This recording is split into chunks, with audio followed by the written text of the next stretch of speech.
Hello, welcome to Littleton Common. I'm Barbara McRae. Did you have a great summer? There was plenty to do here in town, but I imagine many of you spent time in Maine or the Cape. Well, here we are again. Get ready, Mom and Dad. Fill that car with gas, because school began and many sports and activities that go with school. We had a very nice gift in August at the Council on Aging. Senator Jamie Eldridge and Representative Jim Arciero gave the senior citizens a cookout here at the courtyard on Shattuck Street. We had a great time, and the senator and representative sat down with our folks to listen to questions. And can you guess the subjects? Yes, I'm sure it was health care, taxes, and perhaps senior drivers. Social Security isn't going anyplace either. I asked them to come to the studio for an informal chat, and they agreed to join us in the not-too-distant future. I'm so happy to hear you all enjoyed Phil St. Germain's workshop and the making of wooden bowls. This month, Mark Crory visited another Littleton artist, Dennis Cecere, in his music studio. I should say music-making studio, because that's what Dennis is good at. You'll find out, so stay tuned. But now, let's join Gail Dalton with news from the diner. Hi, Gail. All right, Barbara, how you doing? I just want to remind all the seniors that with this heat wave that we're having, because I don't know how long our summer's actually going to last, please try to stay cool. Come down to the senior center if they have AC. You can just come here in the meal site just to hang out, have coffee, and chit-chat, just to stay in a cold area, because I know a lot of people, it's oppressive. You know, so hot, and people have breathing problems. They really shouldn't be outside walking around or anything. So I just want to put that out there. Neighbors, check on your neighbors. Look out for people. If you know someone hasn't been out of their house in a week, go knock on the door to check if they need anything, okay? Let's all be nicer people. Okay. Now, for the month of September, we're having the birthday luncheon will be on September 9th, and it's also a special that Minuteman is having. It's veggie gumbo soup with steak and cheese subs. I thought that was different, something different. And of course, we'll have a delicious birthday cake that the COA supplies. And Minuteman pays for everybody's birthday lunch, for everyone whose birthday in the month of September. Come on down. And the 10th will be the ladies' breakfast, and the 16th will be the men's breakfast. And also, they're having another special, and that's going to be September 29th. It's a roast beef dinner. So they're kind of upping up the menu here. So, yeah, so that's pretty much what's happening for the month of September. And also, last month's basket winner was our own Gail Brown, who volunteers here on Mondays and Thursdays, and she has lunch here every day, so she was thrilled. So come on down, sign up, and hopefully get a free basket. You know, our diner is not a meal site, but it's a place that feels friendly, and that's because of Gail and her volunteers. So thank you, Gail. Mark Monday, September 7th on your calendar, because that day the town offices will be closed because of Labor Day.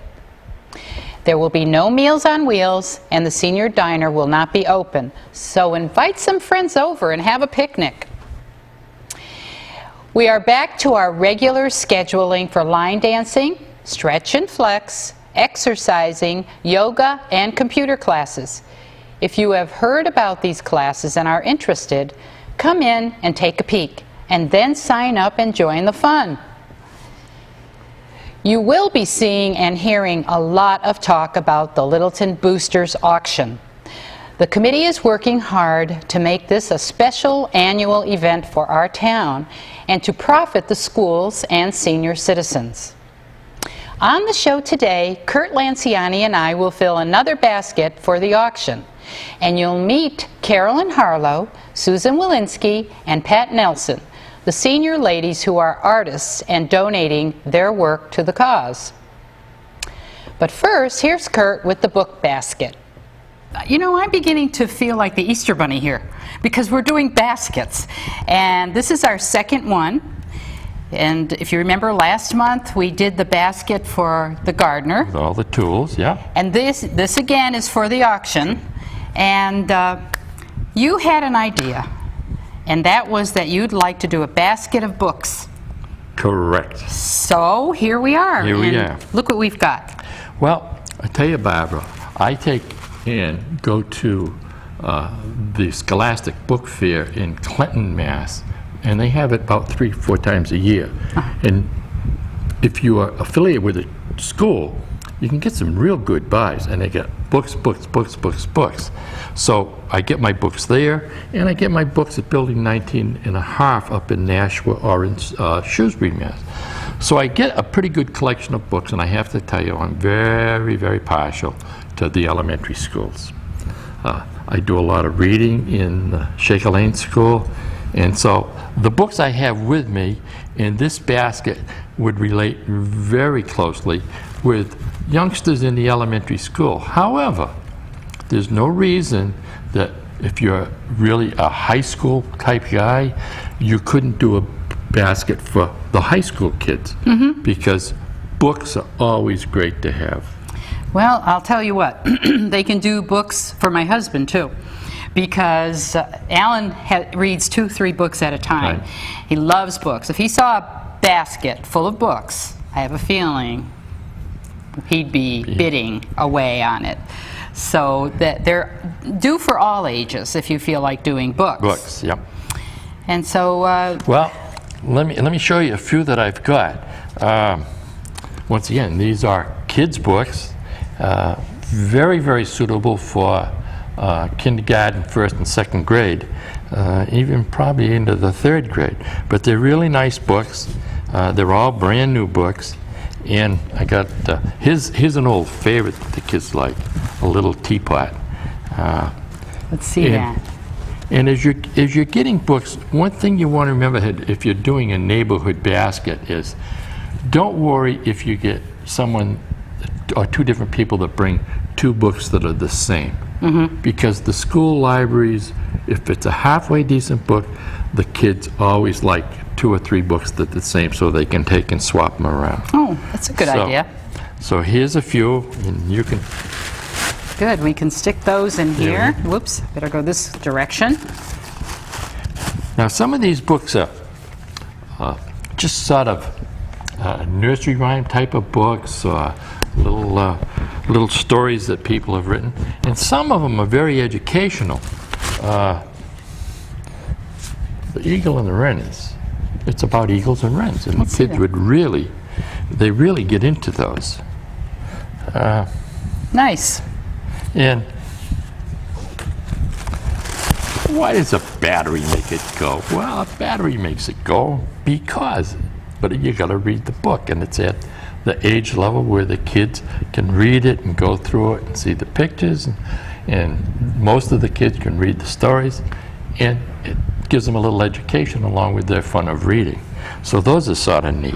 Good. And this happens to be a series. What is a shadow?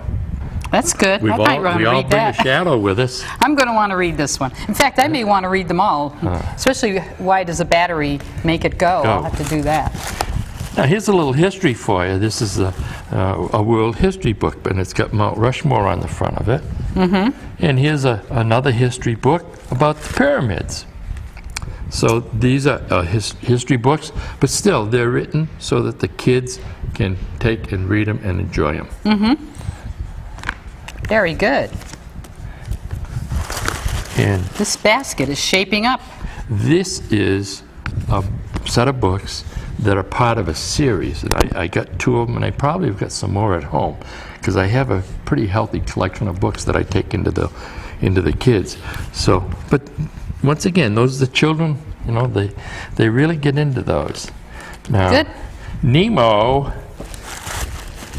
has been around for quite a while, and once again, it's a series, and the kids really enjoy reading those books. Well, they never get tired of Nemo. No. And you know what? A lot of the parents enjoy reading them too, because he's a cutie, isn't he? Absolutely. I was going to say too that if you notice, we do kind of decorate the basket a little bit. We put some tissue paper in it. You could put Easter basket shredding in it, whatever, just to kind of make it look a little fancier. Sure. Yeah. Now, I got a few more books for you, but stop and think. I'm 6, 7 years old, 8 years old. I like to read, but I also like snacks. So I brought us a few snacks so we can have some snacks while we're doing our reading. So maybe you'd like to take and put those in there for us. Gee, I thought they were for us today. I guess we could share. Well, this is good. Yeah, certainly you want snacks. You know, another thing though, Kurt, if you have snacks, the mom, dad would like these, the kids would like these, but maybe they would like a little hot chocolate. Yes, we would. And this could be for mom or dad or any one of the children. While they're reading their book, they can have a snack, the hot chocolate, sit there, and during the winter too. Did you bring the marshmallow? No, I forgot the marshmallow, but you know what? I am going to stick this in here. The kids love something like that. Yep, that would be good. You got a few other things here. Tell us what we could use those for. Well, there's highlighters, and now we don't want any of these children to write in the books. That's not the thing to do. That's not what these are for. But maybe if they write a story about it, on a piece of paper and they want to highlight different things, or they could just take it to school if they want. But here's some highlighters. And also some pens. Again, don't use them in the book. Never, never, never write in the book. But maybe you'd like to use them to write a little story about the book that you read. Now, all right. One of the things I'd like to tell mom and dad, or the people that are making baskets, most books come and they have the sticky yarn with the price on it. It's very easy to get them off, and you might want to take them off. Not that it's a distraction, but then again, there's no reason for everybody knowing what you paid for a book because you might have got a good buy. So I clean the books off. Now, another neat place to buy books that you can write in is there's the Book Warehouse in, I think it's Bedford, Mass. And they have a building that's humongous, and it's loaded with books. And the nice thing they've done over there is they've put them in all the different categories, and they have a section for kids that has all the books you could imagine, and most of them are new books, and a lot of them have been used, and once in a while you'll go through a book and you can tell that the child that had it was a real eager beaver, because they do take a highlighter and they do highlight the things in their books. Okay. So there are those types of areas where children may use it. And once again, if you get books, don't worry about getting duplicates, because the schools can use 2 or 3. And a book that is very popular in Littleton's elementary school is Pokemon. Oh, yes. And they're hard to find. I've been really looking for them, and I've found a few, but Pokemon is sort of hard to find. Another thing they could use, and I did bring one, except that I don't have it here with us right now, and that's a little ledger, where almost like a little diary, that they could write something about the book that they read, keep notes on it, and then if they needed to do a book report, they would have those notes too. And it would give them a memory of the books they have read. That's right. Because when the children read the books, especially like this, there are probably 20 books here, and it's hard for a youngster to remember the names of all the different ones. But if they have a little diary type of thing that they can keep the names of the books in, it may mean something to them later on. Maybe they could even put a star beside it. 4 stars, 3 stars. Absolutely. Loved it. And I want to tell my friends about it or something. And this is some more Nemo. And these books that kids really, really enjoy. Good. And the amazing thing with the children that I find, and I know I'm sort of an old duffer, but I'll go into the school and the children take these books when they come in the morning. They'll sit down in a corner by themselves and they'll read them. And that is, to me, is really neat. I had a very difficult time reading in school, so I appreciate it much more now. Okay. So there's the rest to fill the basket. Okay, I'll put them right here for now, because I want to show you this little gadget. Now, what in the world do I use that for? This is a light, and you can clip it probably to your pajamas or your collar or whatever, and you can read with it. Without bothering my Right. brother or my mom or dad. Right. Very There nice. you go. Clip it on, or you can clip it on the bed, or you could clip it on your Yeah. pillow or wherever, and then it bends, and you can read. Although you have good. to ask Mom and Dad first, Okay. because if they say no, go to sleep, then you better use it another time. Okay. And, oh yeah, we'll make sure that, we're going to try to put a lot of bookmarks in here too, because you might want to be reading and mark the page, and everyone needs a bookmark. Or maybe, once you get this, the children could make their own bookmarks too. Sure. Very good. You want to look at this little piece. Oh, and this is really neat. We're going to put the person reading picture in here, or their dog, or their cat, or their family. Tell me just what it is, because maybe it isn't that clear. Okay, yeah, as a matter of fact, it's probably shining in the light here, but these are books. It's all books lined up on the side of this frame. And so I thought that looked kind of cute, and that it would go in a book bag. I mean, Yeah. a book basket. So, yeah, And this let's is really hope that cute. the lucky bidder put the picture in there. Yeah. Maybe they could put a picture of a book in there. We should have done that. Well, We should have done that. We could put a picture of a book in there. and I did bring another, I'm always looking for snacks. Yep. And the kids love snacks. So when I have a chance, if I see something like this, I'll pick this up and take it in with me, because the kids do enjoy it, Yep. as well as they enjoy the books. Fruit snacks. So, Wow, this basket is full. might there need a we are, bigger one. folks. Once again, the auction is September 26th at the middle school, and this is just sort of a sampling of some of the many things that we're going to have for you to look at, and then hopefully that some of you will spend a few bucks and bid on it, and you'll have yourself some books and some yard tools and a lot of other neat stuff that we have for the auction. Right, and maybe some of you neighborhoods will be putting baskets together of different things, and then we can auction them off, and then we can use that money for the schools and the senior citizens. So, you know, think about it. Come to the auction. Volunteer at the auction too. If Yes. you know, if you want to do that, you can get in touch with us and call the COA if you're a senior. And let's see, who do We'd we? love to have all the help we could get. Right, right. So, in all ages. So, do that. Make a basket, or just come and enjoy. Enjoy the evening. It's going to be a lot of fun. There's a lot of different little activities that are going to be going on during the auction, before the auction. The children from the schools are going to favor us by doing an opening ceremony, which should be sort of neat. Oh, that'd be nice. So hopefully we're going to have 50 to 100 youngsters there from the grade schools right up through middle school, and hopefully a few high school kids to help us open up this year's annual auction.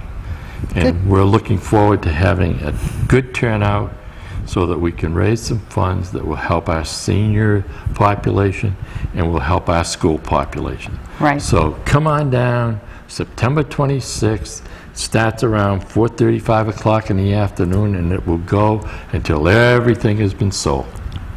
Right. So, we'll see you there. Hi, Barbara.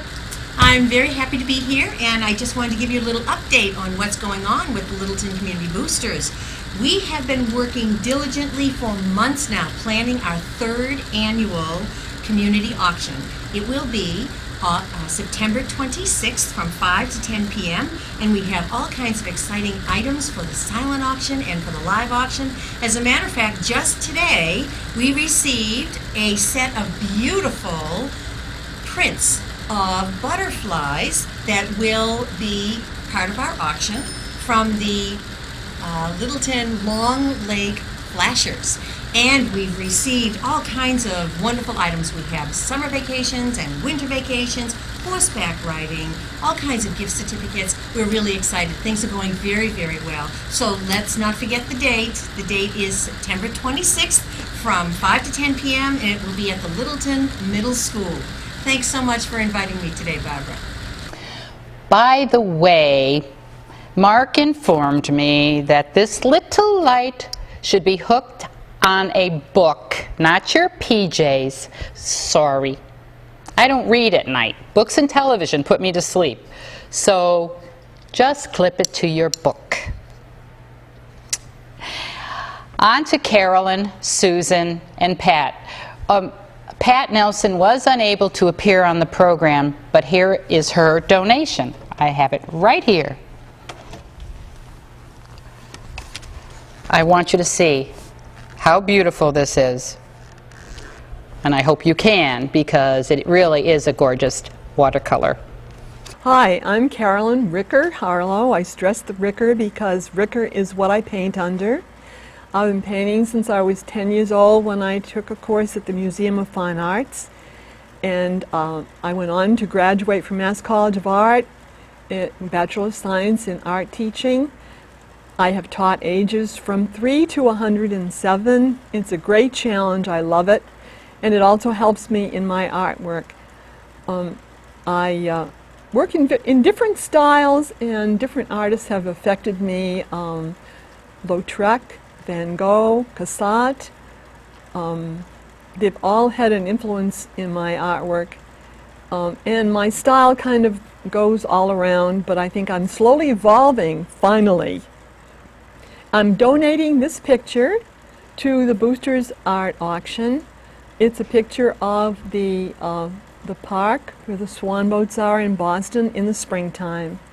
It's slightly impressionistic, but it's realistic enough for you to know what it is. And I hope you enjoy it. My name is Susan Walensky, and I did this painted this painting for the auction for the Littleton Boosters. And I have been painting for a few years, self-taught, and I like to do nautical scenes. And I hope the auction goes off well. Thank you. Again, this is just a small piece of what you will see at the auction. But also look for Carolyn Ricker Harlow's artwork in the library the month of September. The title of the show is This and That, a variety of subjects and techniques. Okay, now, do you have your calendars ready? Get a pencil, because here's our health news. Anne-Marie Rouse will be here at the Senior Diner on Thursday, September 3rd, for her caregiver support group. The time is 3:30 to 5 p.m. Call Anne-Marie at 486-3756 to sign up. You know, any support group is a help when you don't know what needs to be done for any problem in your life. Caregiving can be such a heavy burden. Don't do it alone. Go to Anne-Marie's support group meeting and share your concerns. You'll feel better for it. On Tuesday, September 8th, Neshoba nurses Tamara Bedard will be here for the blood pressure clinic. Senior Center Diner, 11 a.m. to noon. There will be a free hearing screening by Mass Audiology at the Council on Aging on September 14th at 10 in the morning, and that's in room 230. The Living Alone group with Tina Mater will meet on Thursday, September 17th at 10:30 in room 230. Katie Keene from Transitions Liquidation Services is tentatively scheduled to speak on the topic of downsizing. Now, I would need a team of 20 to get my house emptied, maybe even more. How many times do I say, I am going to thin out my treasures tomorrow? But guess what? Tomorrow never comes. So it looks like my kids have a big job.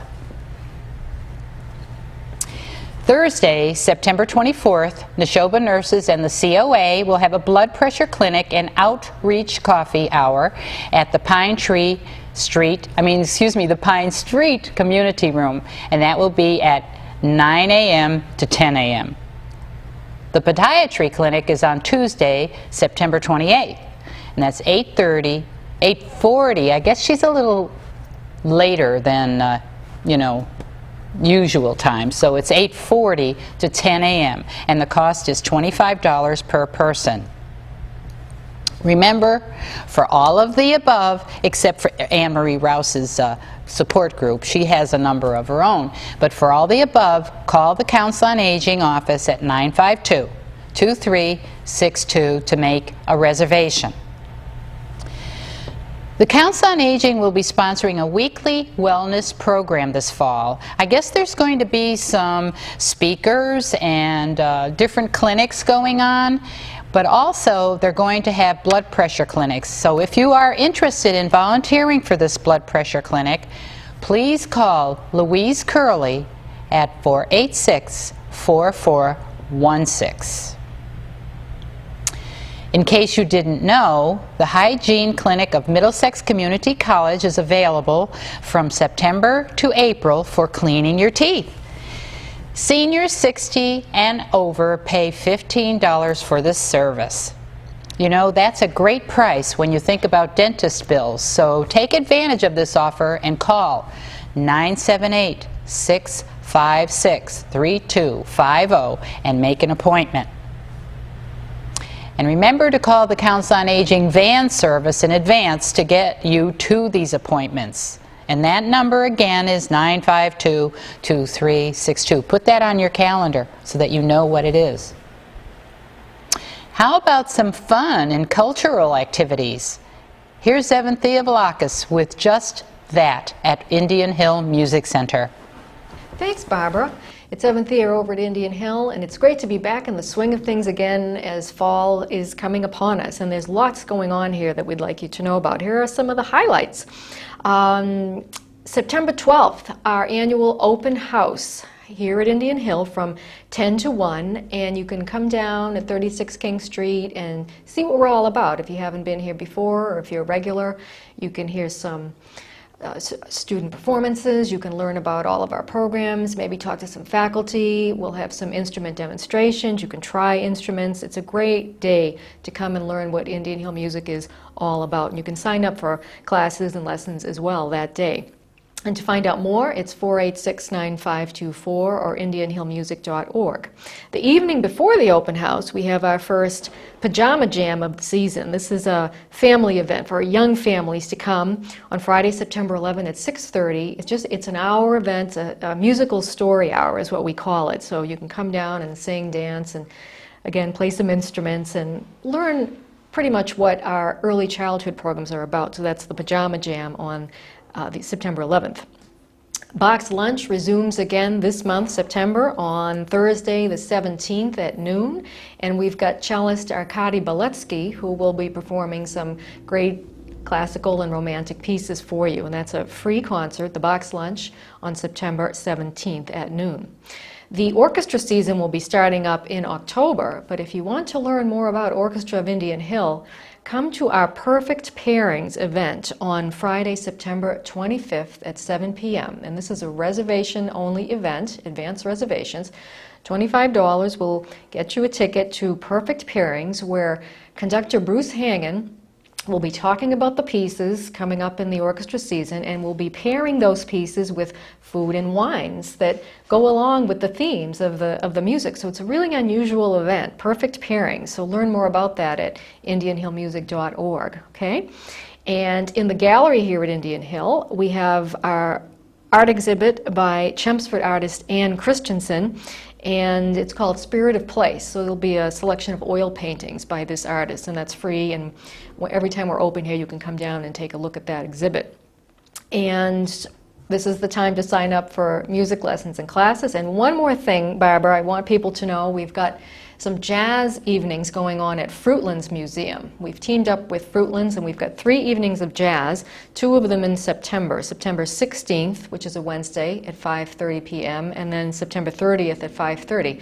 And some of our jazz musicians from our faculty and their friends will be performing. And the first one, September 16th, we've got Guitarist Eric Baldwin, bassist Justin Meyer, and David Hurst on drums. So it's a jazz after hours. It's a $10 cover charge at the door over at Fruitlands. And again, give us a call here, 486-9524, or online at indianhillmusic.org, and hope to see you here this fall.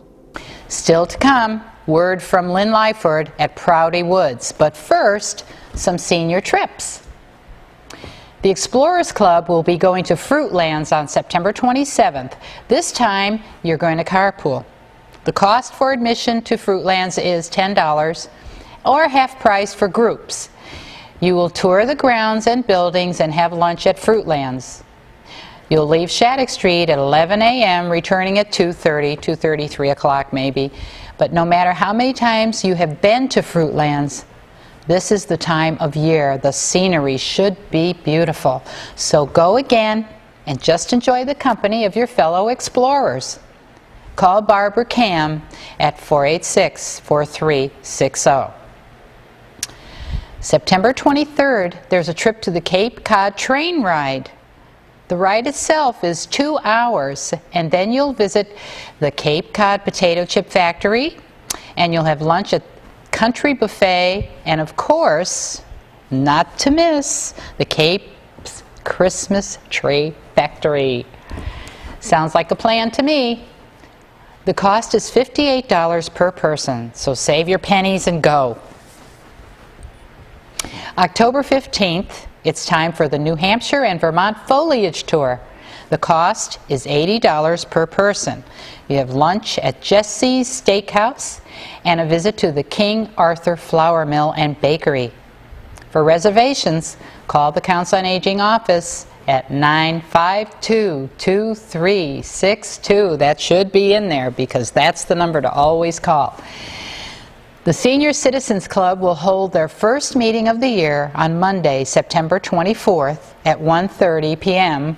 with the installation of new officers. This group has really grown, but they would never refuse new members, so come to the Senior Diner on September 24th and meet with these club members. The Council on Aging Board is looking for new members. The meetings are the first Monday of each month, starting at 2:30. If you are interested in senior citizens and how to better the needs, health, and activities of the seniors, then come in and visit a meeting. And if you have time, join the board and give your opinions. This month, the meeting is September 14th at 2:30 in room 230 at the Council on Aging. Now, here's Lynn Lyford with news from the New England Forestry Foundation, or Prouty Woods. Lynn? Thank you, Barbara. And with the hot, broiling end of summer, fall is now upon us. And I'd like to tell you about some activities at New England Forestry Foundation. At the end of September, September 25th to be exact, we have an all-day wetland ecology workshop. This is a program that has CEU credits, so if you're interested, please call us and we'll give you all the details. Also, on October 3rd, Larry Millman is going to host a walk here at Prouty Woods on mushroom ecology. If you're interested, check out our website or also call. And later on October 8th, we have Eric Shivian, who's written a book called Sustaining Life, How Human Health Depends on Biodiversity. So you may be very interested in attending that lecture. Now that summer's over and fall is upon us, the leaves turn their beautiful colors. Don't forget, take a walk at Prouty Woods and watch fall unfold in all its majesty. Thanks very much. Okay, Lynn, thank you so much. Have you heard about Littleton's Rolling and Strolling Days? Well, here is Pamela Campbell and what's happening during that special event. Barbara, thanks for dropping by so we could talk about rolling and strolling and historic Littleton Days. At the end of the month, starting September 28th, we have a whole week of activities planned focused around historic Littleton. We'll have apple picking during the week, storytelling, guided walks through some of the historic areas in town, and this culminates on Saturday, October 3rd, with a big event all focused around the history of Littleton. Starting from the Historical Society, and the Society is partnering with us, the Commission, and Freedom's Way to sponsor this event. We'll have guided tours up Foster Street talking about the historic homes, also up King Street, around the Common and down Shattuck. We're going to have guided bicycle tours of historic sites, and we're going to have bus tours that take you even further afield in Littleton and let you see some of the interesting areas that are part of our heritage. I hope everyone will join us. This event promises to be a lot of fun for everyone. So remember, September 28th through October 3rd. October 3rd we have the big event in Fay Park, and look for us on September 26th at the Boosters event. We'll have a table and we can talk to you and answer all your questions. We also expect to have a schedule mounted on the town website where you can see all the events and decide what works for you and your family. See you later. Thank you, Pamela. The Senior Diner will be open on that date for coffee and donuts, and we will also sell Littleton blankets, so stop by and say hi. We'll also be looking for volunteers. Just another reminder that the St. Anne's Golf Tournament is on Friday, September 18th. This year, the 2009 recipient is going to be Household Goods Recycling of Massachusetts. It's serving the surrounding area. The tournament will be at the Westminster Golf Club, and there will be a dinner for the golfers, parishioners, and guests. The Unitarian Church's annual fair at Fay Park will be September 12th. There's always many booths and lots of music. I never miss the White Elephant table, usually finding something I can use for a display in the thrift shop. And I'll be there again this year. Right now, Diane Bemis has news from the Rotary. Hi, Barbara. I forgot to mention that I'm wearing another hat as well. I am a member of the Littleton Community Rotary Club, and the Rotary Club is running their second annual auto show, and it will be on Sunday, September 20th at Kimball's. So we're hoping that everybody can come on down to the car show that's being run by the Rotary at Kimball's on Sunday, September 20th. They will be starting in the morning with all of these great antique cars that come to visit, and there'll be food and all kinds of games and prizes. It will be a blast. So we hope that you can come on down and see us on Sunday, September 20th at Kimball's for the Littleton Rotary Car Show. Thanks. The Littleton Country Gardeners meetings are getting ready for this season's meetings and plantings. So don't forget to watch the urns on the Common and around town for activities. If you're interested in being a part of this group, call Mary Dugan at 952-2593 or Lynn Warren at 486-3648. But plan to wear your gardening gloves.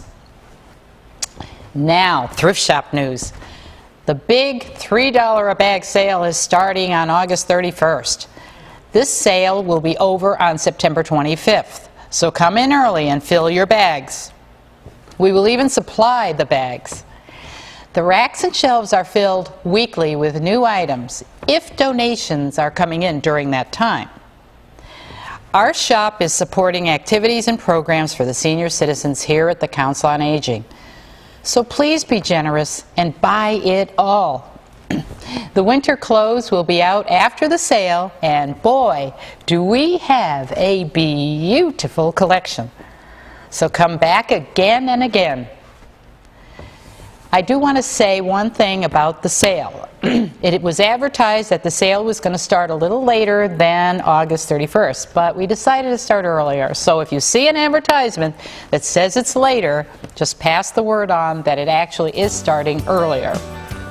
Stay with us now for Mark's interview with Dennis Cecere in his Soundworks studio. But meantime, don't forget to hug a senior.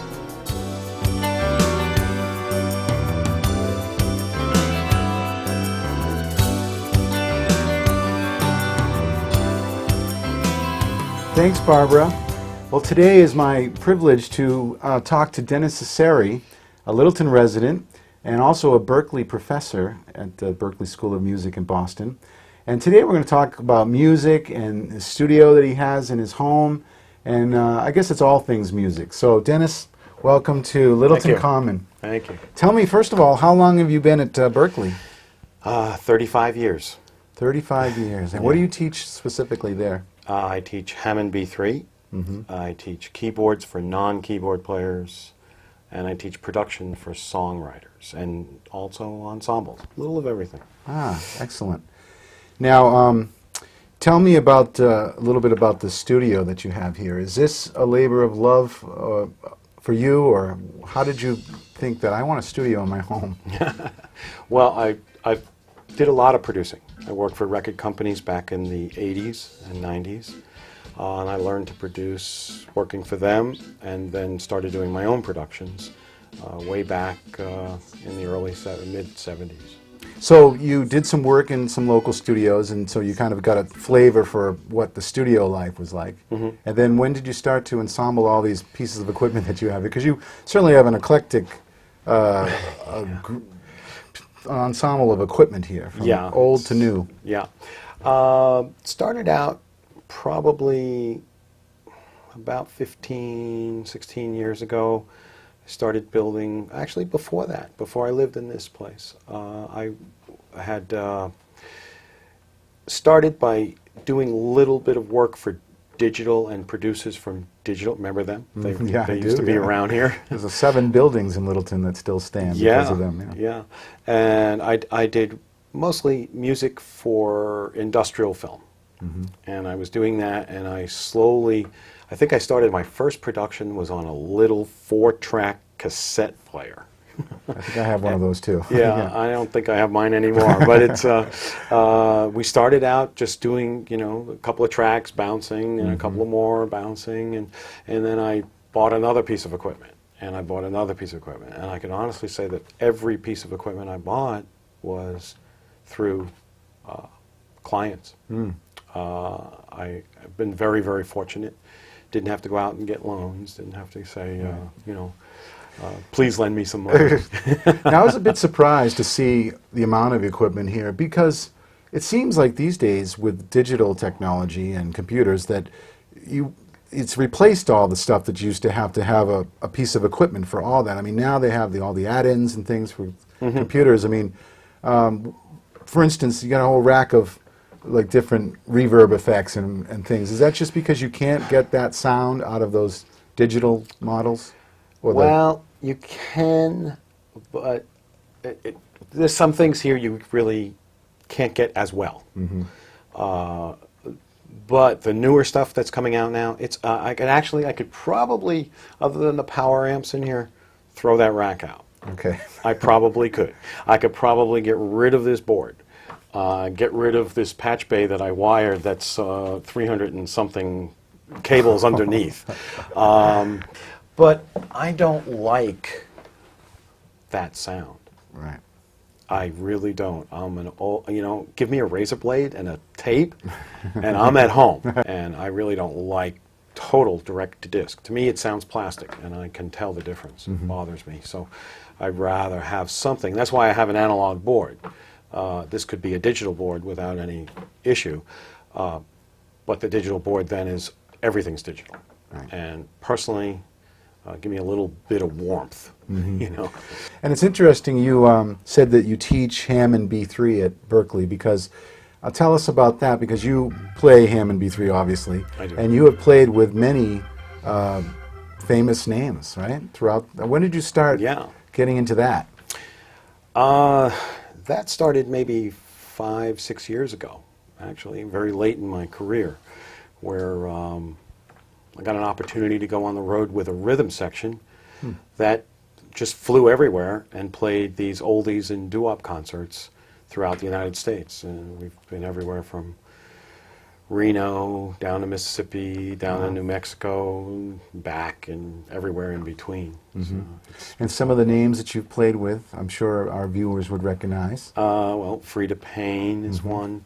Lou Frida Christie, Payne had the big hit, Ring, something Band of Gold. Band of Gold, that's Band what it of was, Gold. Lou Christie, who had Thunder and Lightning, was one of his big hits.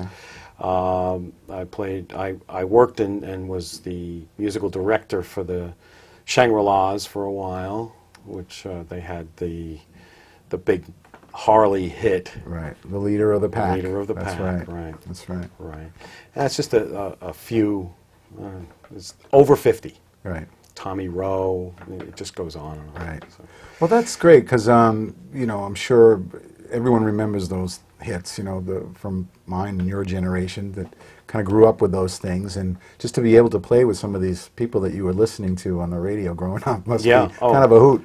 Yeah, it is, absolutely, and to meet these people after, you know, so many years, and these are all, you know, really the originals. I played with the Platters with Herb Reed. Wow. And, you know, it was just, you know, to be with that era at the Now, moment. do you get a little starstruck when you're around some of these people, or have you learned to keep your emotions in check? Because I know that I would just fall apart meeting some of the idols that I grew up with. You know, it's funny, I would lose sleep over how am I going to ask this person for their signature.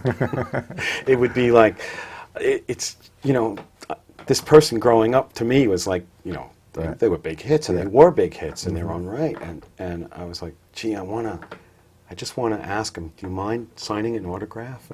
And I felt kind of funny, but they were really, really, really nice about it, and 99% of the time it was No problem. great. Rex Smith had like maybe one big hit, the Everlasting Love, right? Everlasting Love. But and more you take my breath away you take was my another breath one. away, that's yeah, right. yeah.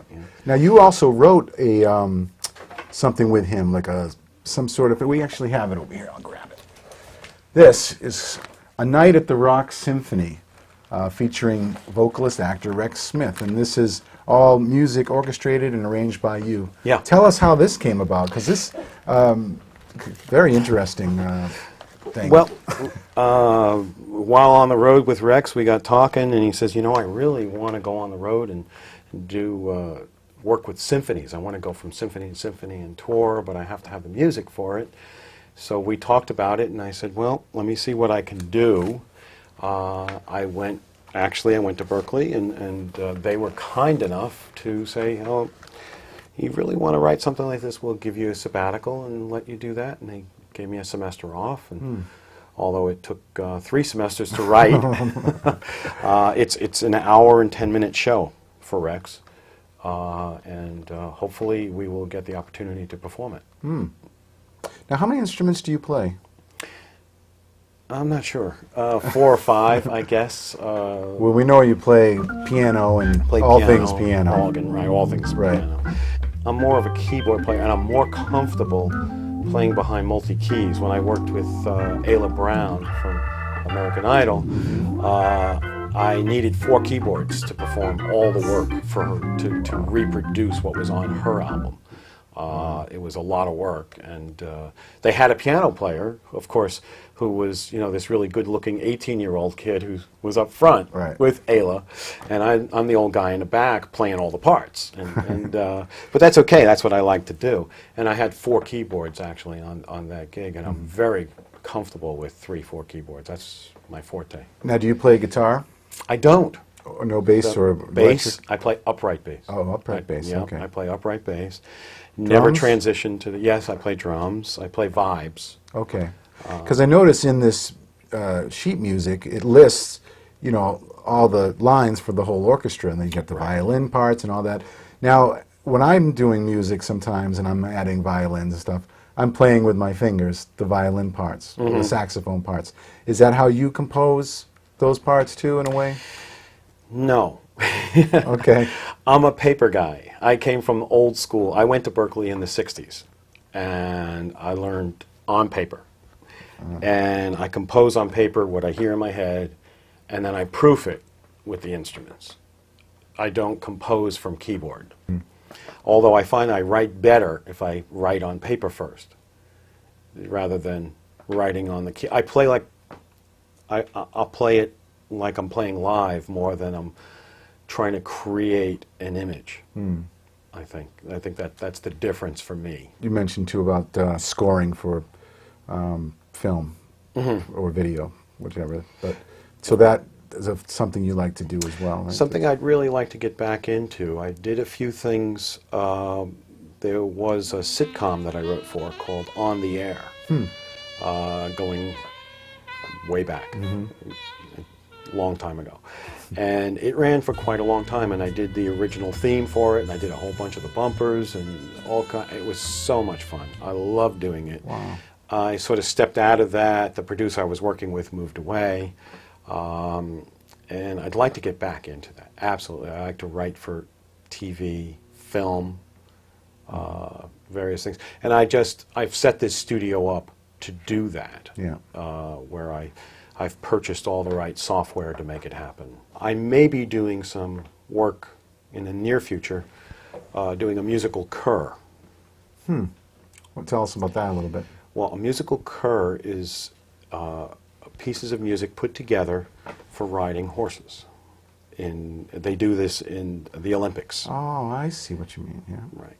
And I have been asked by someone that's headed that direction to put some music together for them. Original stuff, yeah.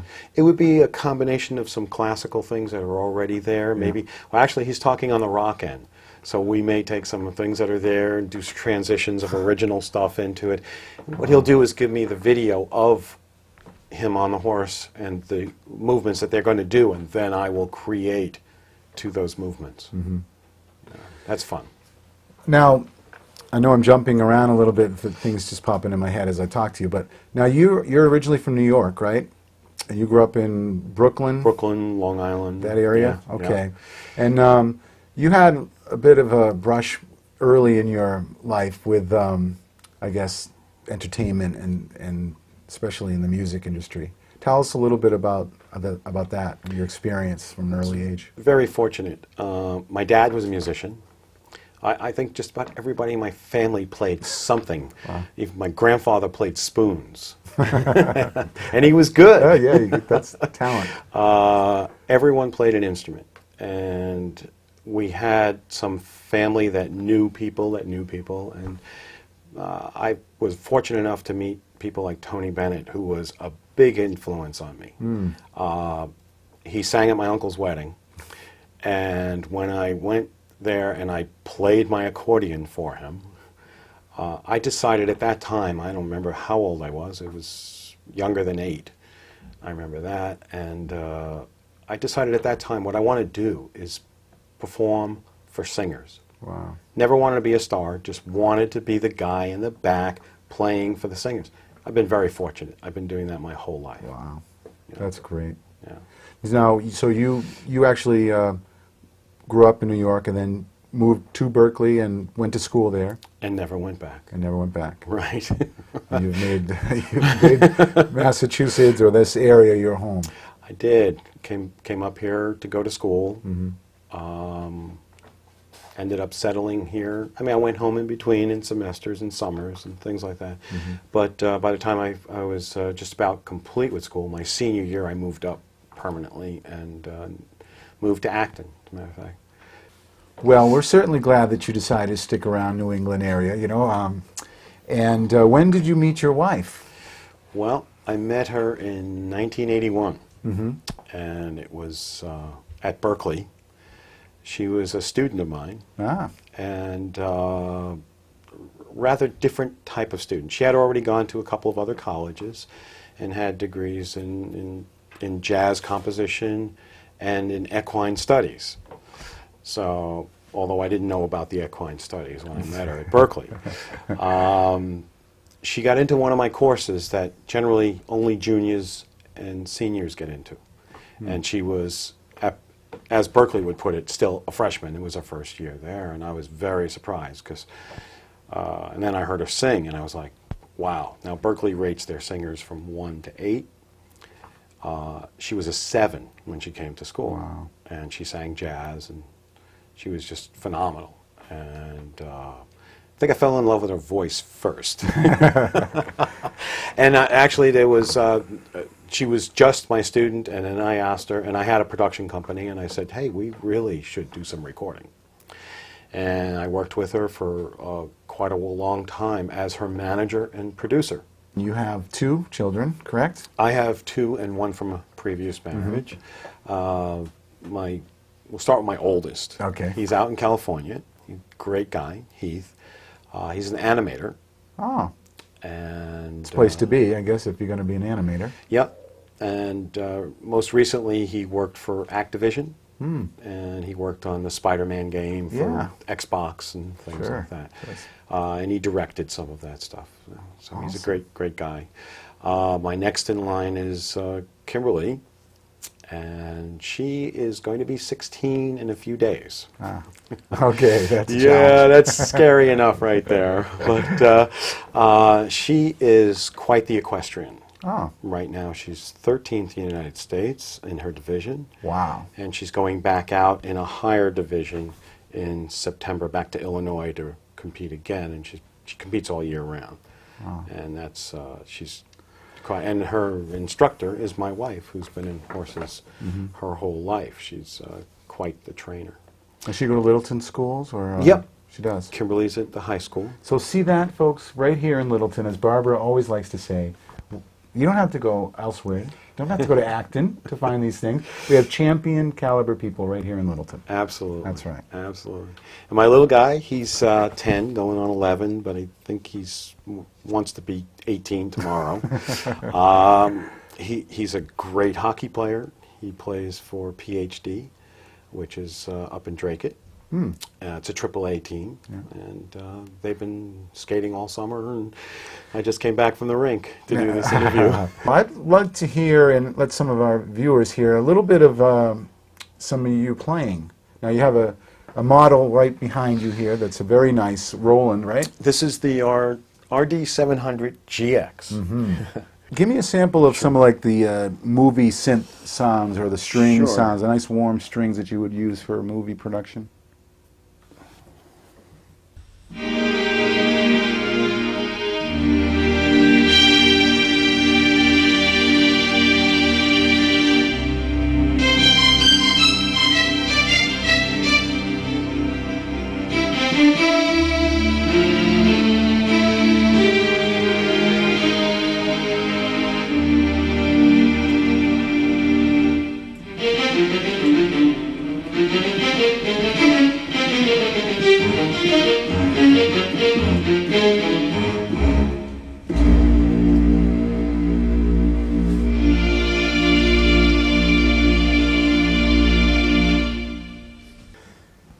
Tearjerker, obviously, it makes me cry. Now, there's also something you were showing me there that's very kind of funky, I think. It's got... Show us that in the voice section, besides having your normal choirs, you could actually pull up what's called a jazz scat. And then depending on how you perform on the key, the velocity in which you play, you get different syllables. So I'll play a little bit...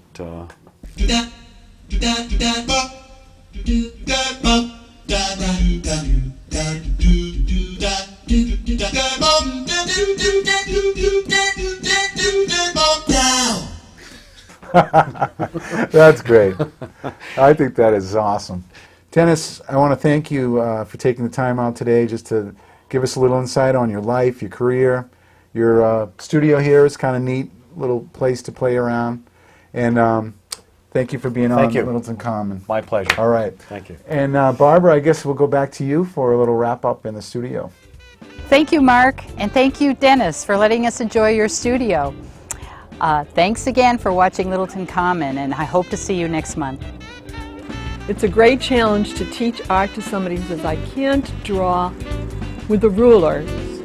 Shh. Say goodbye to all of you for this month, and hope that you'll visit us next month for another surprise guest. No, I didn't like it. I didn't like that at all. See you later. Mosquito took advantage. I decided to come outside because it was such a beautiful day. See you next month. I have to, don't I? And programs for the senior citizens here at the Council on Aging. Excuse me. I decided to come outside because it was such a beautiful day. And I really, no, wait a minute. What is so hard? What is so hard?